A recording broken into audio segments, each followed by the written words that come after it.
Today, I'd like to talk about lessons from marriage that can be applied to any relationship with a little help from Tim Keller and C.S. Lewis. Stay tuned.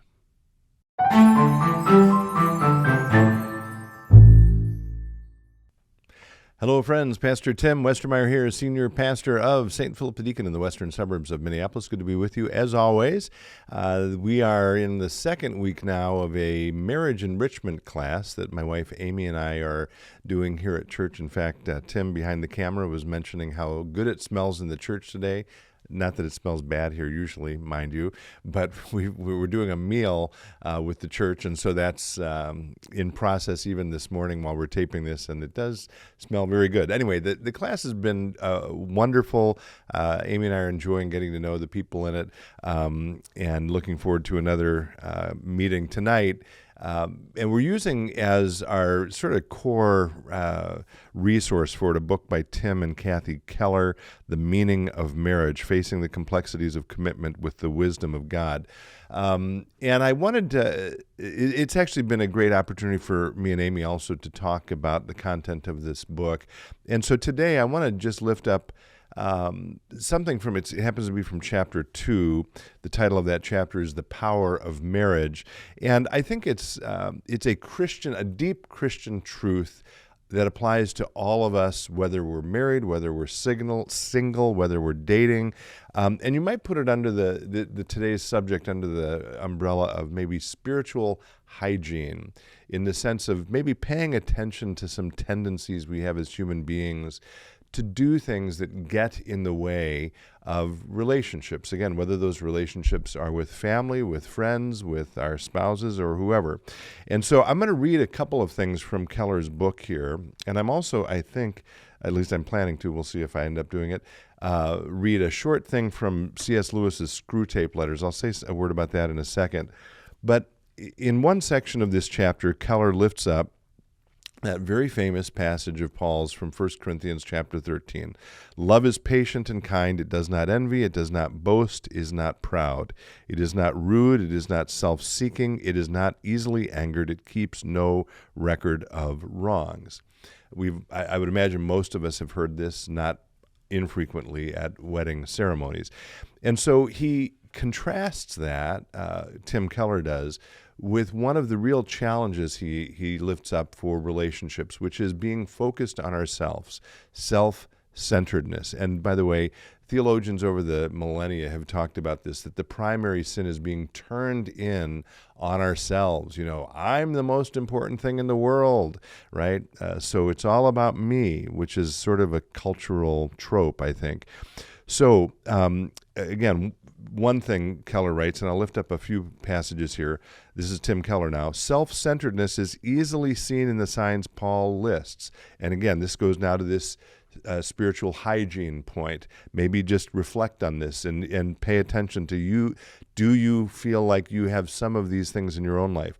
The signs Paul lists: impatience, irritability, a lack of graciousness and kindness in speech, envious brooding on the better situations of others, and holding past injuries and hurts against others. Again, I'm not saying this, by the way, to be mean or to throw you under the bus if you're feeling these things. It's sort of an opportunity to say, okay, am I feeling those kinds of things, maybe in my heart generally or towards other people specifically? And if so, what might I do about it to remedy that situation? Here again, Keller, each spouse's, and again, I will elevate this to any relationship, but each spouse's self-centeredness, that's not what I was going to read. I'm sorry. Moving on. Self-centeredness, by its very character, this is Keller again, makes you blind to your own self-centeredness while being hypersensitive, offended, and angered by that of others. The result is always a downward spiral into self-pity, anger, and despair as the relationship gets eaten away to nothing. Now, here I do want to lift up this short thing from Screw Tape Letters. Again, this is, I don't know, I don't think I've lifted this up before. This is by C.S. Lewis.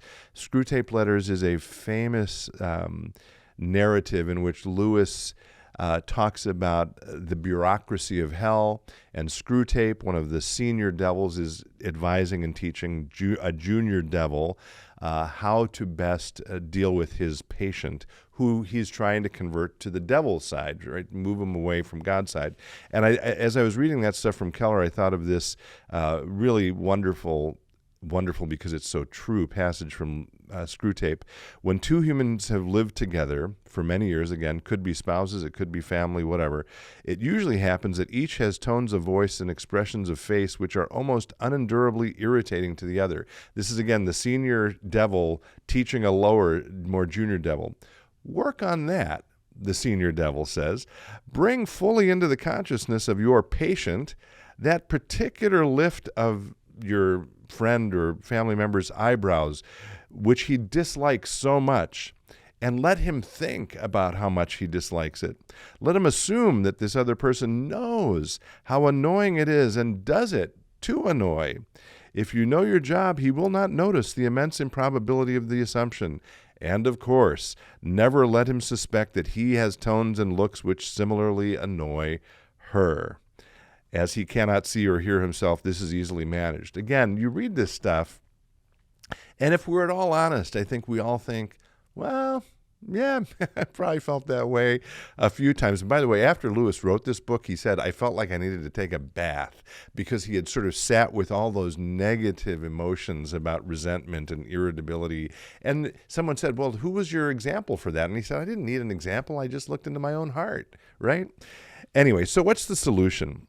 The solution is not being self-centered, but rather serving others, right? Thinking of others before we think of ourselves. Keller again, the deep happiness, again, he talks about marriage. This is bigger than that. The deep happiness that marriage can bring lies on the far side of sacrificial service in the power of the Holy Spirit. That is, you only discover your own happiness after each of you has put the happiness of your spouse ahead of your own in a sustained way in response to what Jesus has done for you. And he goes on, he says, some will ask, if I put the happiness of my spouse or anyone else ahead of my needs, then what do I get out of it? And he says very simply, the answer is happiness. Happiness. That is what you get, but a happiness through serving others instead of using them, a happiness that won't be bad for you. It's the joy that comes from giving joy, from loving another person in a costly way. He goes on, if you seek happiness more than you seek me, this is Jesus now saying to us, you will have neither. If you seek to serve me more than you serve happiness, you will have both. So I guess I would end with, give some thought to how you might be, and again, I'm not being mean in saying this, I'm just trying to help us all grow, thought to how you might be self-centered in your relationships, right? And reflect on that, and then if you sense that you are, then again, part of Keller's point in this passage is the only person who can help you with that ultimately is God, through the power of the Holy Spirit. So I'd invite you to take it into your relationship with God by praying about it, by inviting God to soften your heart so that you can serve others more fully and find in doing so true happiness. I'd love to know what you think about all of this, so feel free to respond below. And until next time, be well, stay in touch, and God bless.